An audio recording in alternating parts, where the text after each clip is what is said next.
Daytona is one of these historic events, and it's also a race that I think is a pretty tough test of, well, man and machine, and it very much gets me, I would say, racing focused. It's like being on the bench for the winter, and then suddenly you've got your first sort of game, and then you feel a bit more match fit.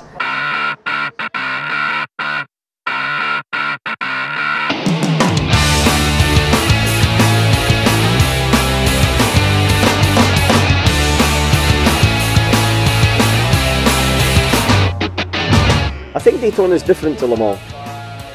Tougher in some ways, much easier in others. From my point of view, Le Mans is the total focus of a year, whereas this race is much more relaxed. And so, you know, you do have a wee bit of time to speak to people and to sort of get the feel for the event. In terms of the traffic, definitely it's a wee bit harder. So you've got roughly the same number of cars but condensed onto a 2.5 mile circuit as opposed to an 8.5 mile circuit. You don't have the big long straights. Physically, Le Mans is much more difficult than here, but mentally here is probably more concentration on its initial aspect to it. But overall, I would have said this is a more fun race.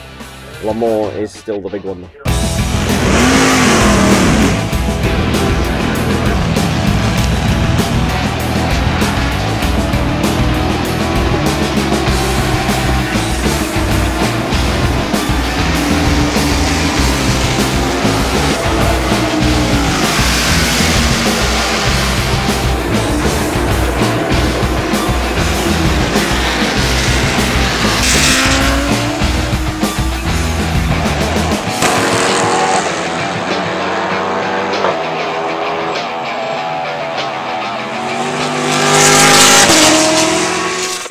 In terms of the racing, it was hard, it was cut and thrust, and it was the way that racing should be.